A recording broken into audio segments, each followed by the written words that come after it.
thinking ahead. Now today, I'm going to be thinking many months ahead. I'm thinking about next spring in today's video. In particular, tulips. Now around October and November, we're thinking about planting tulips ready for some lovely blooms next spring. It really is a good mood booster in the springtime when it's still a bit dull and cold and not much is really growing. But then we see them young green shoots emerge, followed by some lovely colourful blooms in the spring. It really is a good morale booster and it gives us a sense of positivity. And you know, it really does bring our mood up a little bit when things are a bit gloomy in the garden. So I'm actually going to be building a new bed to put these tulips in. As I said in a previous video, I'm going to be placing them somewhere that is in direct view of the surveillance camera, which next year is going to be time-lapsing the entire plot. It's got a good view of the allotment, and from January through to December next year, I'm going to be time-lapsing the whole year. Everything, and I think that'll be really interesting to see. It's going to be a cool project, that's for sure. So I want to plant the tulips in direct view of the camera so that we can see the young shoots emerging in the spring, followed by the blooms. I think that'll be really cool to watch.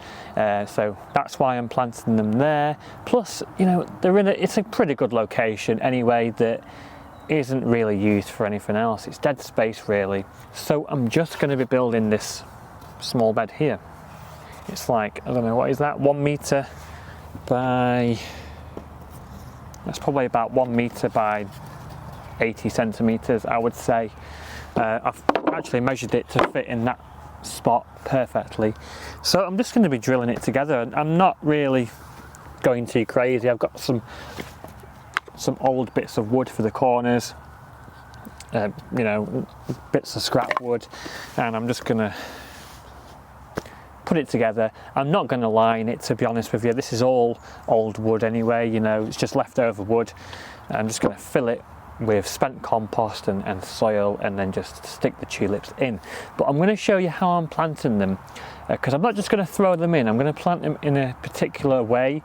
Because, you know, they need to be planted at a certain depth, and I'm going to show you that stuff afterwards. But first, I'm going to just build the bed.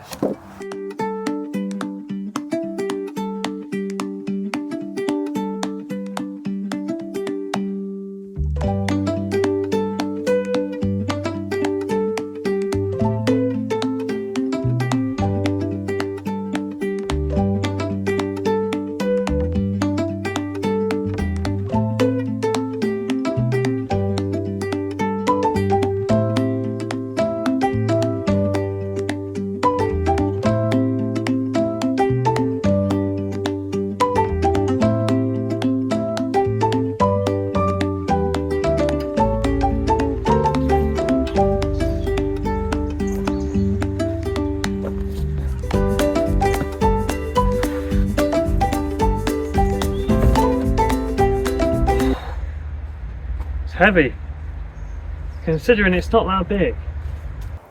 Ta-da! I mean, I just winged that, to be honest with you. I had some spare wood and some battens for the corners, and I just quickly put it together with some decking screws. It's not perfect, as you can see here at the back. I have got this plate here because I had 2 bits of wood that were a bit short. You know, I didn't quite have enough, so I had to play around with that quickly and just throw that together over there. But I've secured it to the bed underneath. There is already some decking boards on this bed underneath here. What I've done, I've just put this on top of that.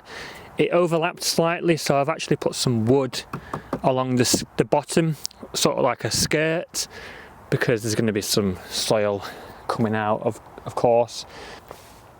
I've got like a skirt on this side and the other side as well, so any soil that comes out, it's going to get caught by this. A bit elaborate, but it only took me like 20 minutes to make. Now I'm going to fill it using spent compost from my potato buckets and just bits of soil I've got lying around the allotment. hopefully I can fill this up and then we can start planting some tulips. Exciting times.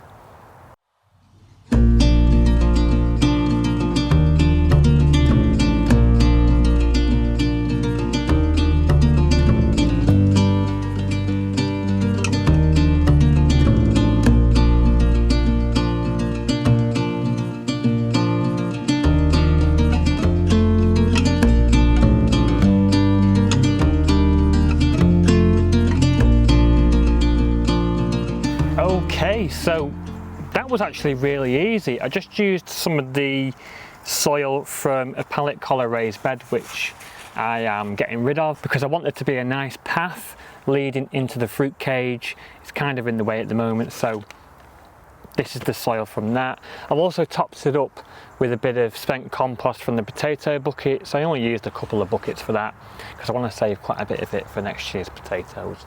I must say, I have got a bit of a sweat on after doing this. It was a good few wheelbarrows of soil, so that's why I've taken my jumper off. It's only about 12 degrees Celsius today and I'm really warm. So yeah, t-shirt. Anyway, the tulips that we're going to be planting, I got these from Malvern a few weeks ago when we went to the autumn show, and it's just a mixed bag of tulips. They had so much on offer, I did not know which to choose. They had like 100 different colours and varieties available on the stalls, so I thought, safe bet, just go for a mixed bag. So there's 30 in this bag and they're a really good quality. So with tulips, they benefit from being planted deep, at least 6 to 8 inches deep, or around 2 or 3 times the size of the bulb. So I'm going to be planting them quite deep. That's more beneficial if you have cold winters.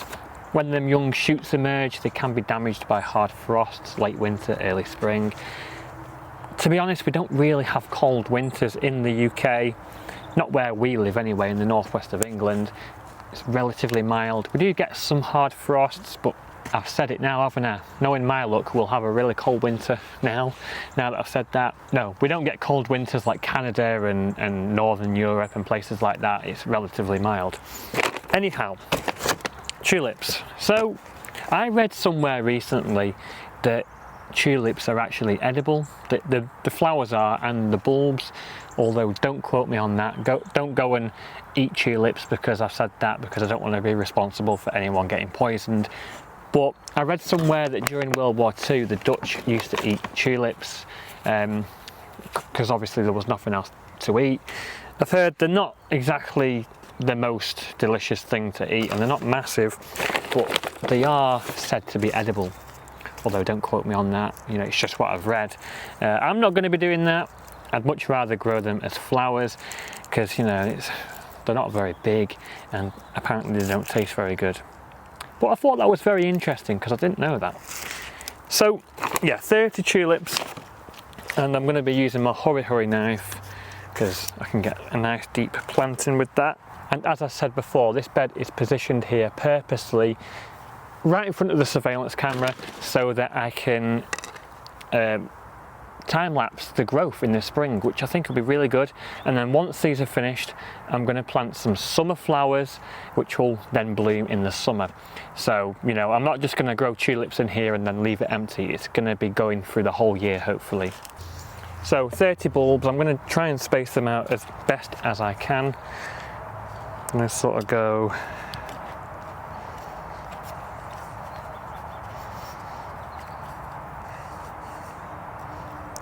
quite deep. Go.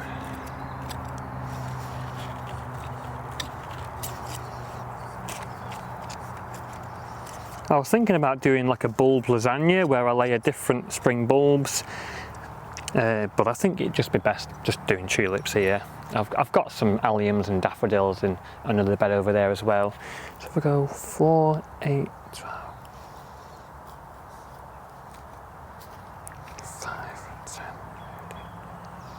I could go 5 by 5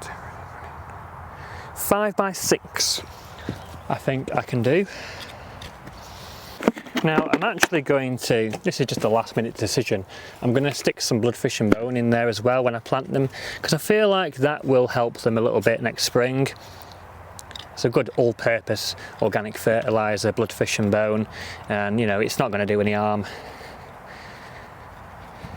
So I'm going to plant the bulbs in the ground first, you know, 6 to 8 inches deep roughly,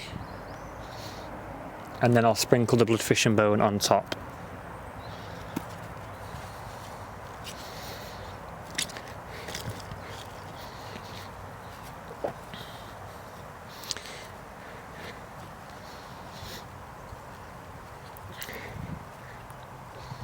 Maybe 4.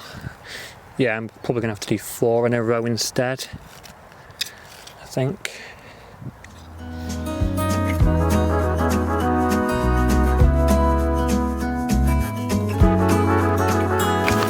It'd be interesting to see what colours these are, because you know, it's a bit of a surprise because I don't know what they are. They're just mixed, so it should be interesting to see what they are.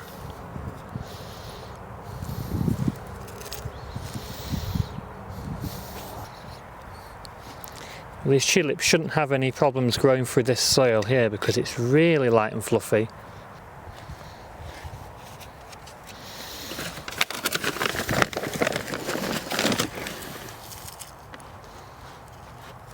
And of course, it's important to plant them with the pointy side up as well, of course.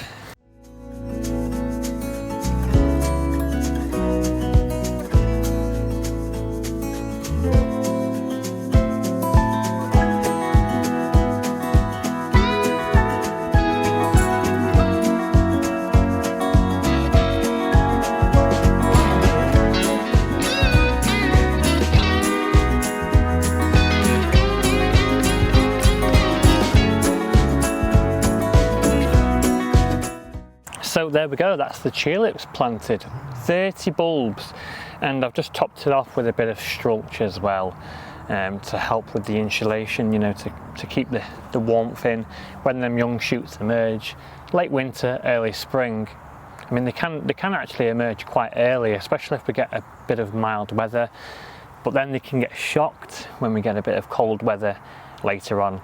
So yeah, they're quite deep, and I've also topped them off with mulch as well. So yeah, quite a simple one today. In the next video I'm going to be doing some harvesting because there's still lots of things that are being harvested at the moment.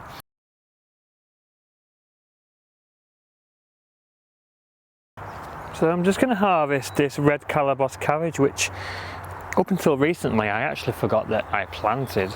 It's just been sat in here for the past couple of months, growing happily. It's got a pretty nice head on it now. That is quite decent. I'm going to probably use some of this in salad, but I'm also going to try cooking some of this as well, because I feel like it would be quite nice cooked as well.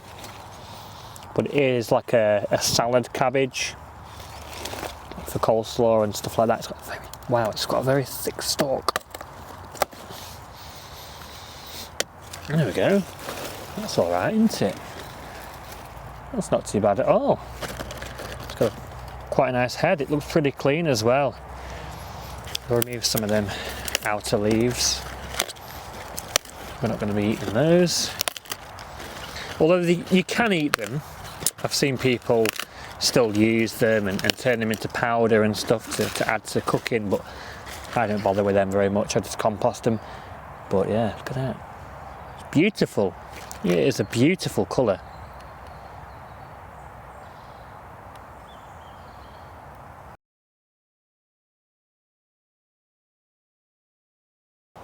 Okay, so I'm picking some vegetables for a Sunday roast as well today, and I want to pick some carrots. But sadly, despite having a really good harvest this year, it seems that a lot of them now are bolting or splitting, because we had a lot of rain a couple of weeks ago, and I mean a lot of rain. We had like 100 millimeters of rain in one day, and we had a lot of flooding. So after having a dry spell, these carrots took up loads and loads of moisture very, very quickly. So a lot of them are split. I'll just show you now. That is the only problem. I've left a lot of these in the ground for Christmas. I've got another bed of them over there as well, and some buckets in the greenhouse. But because I've left them and tried to save them for Christmas, the quality has decreased quite dramatically. I mean, we can still eat it. You know, we'll enjoy them. I'll peel them and cut them up, and they'll be fine. But for storing and stuff, not so much. And when they bolt, they go quite woody, which is a shame. Let's see what we've got though. We've got a nice big looking one here. Not too sure what the root will be like.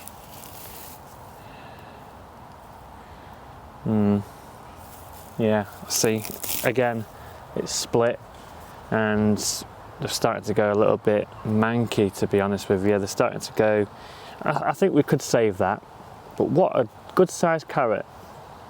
We've still had some really good carrots this year. Maybe I should just be growing like the Autumn King or something like that, a variety that could hold in the ground, you know, that you can harvest when you need them.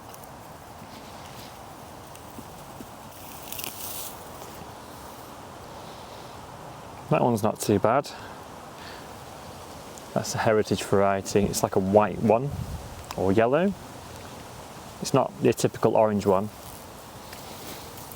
I'm not going to harvest too many of these. As I said, I want to save some for Christmas, but I've got a feeling that by Christmas all of these will be not very good quality.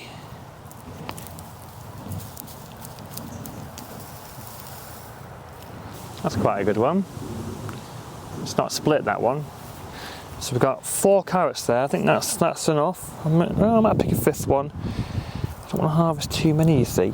But then at the same time, leaving them in the ground. There's some really big ones at the back here. But the problem is, they're splitting really badly. That is a real shame because they were huge. I'll just pick one of these now. Look at the size of that one. It's a big thick one, but turn it around and it's split really badly. Ooh, wow. Yeah, that's not great. It's a shame. There's quite a few down here that have gone the same way. Oh dear. You can't really help the weather though, unfortunately.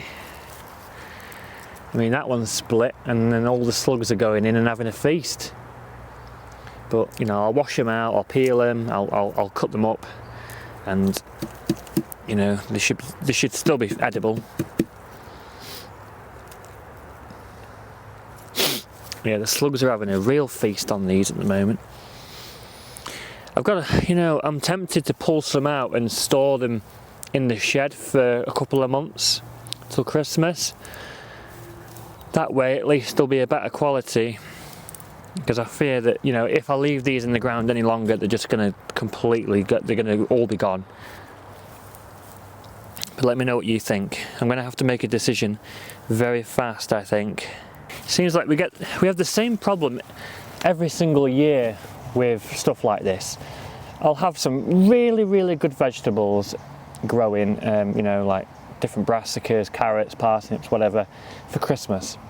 And, you know, they'll look really good September time. I'll be like, yeah, we've got some really good vegetables for Christmas here. But then when it gets to Christmas, the pests have eaten them, you know, the slugs have demolished them, or there's been disease, or like here with the carrots, you know, they've split because of the moisture. You know, there always seems to be something that prevents us from eating them at Christmas. With the Brussels sprouts, there's whitefly all over them, and the sprouts are looking quite small actually. I expect them to be much bigger this time, you know, late October. So, you know, it's very frustrating. We seem to have the best harvests in the summer and not so much at Christmas. But, you know, that's not a bad little harvest there, and hopefully we can harvest these at Christmas as well. Fingers crossed.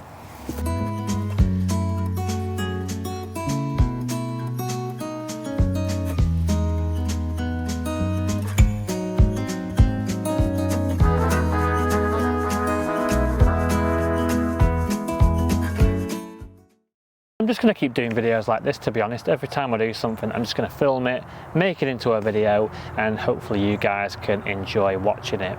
If you like the video, hit the like button, it helps a lot. And if you haven't already and you're new to the channel, then subscribe if you haven't already. And you'll never miss whenever I upload these videos every single week. So that's it, guys. I'll see you in the next one. Happy gardening and stay safe.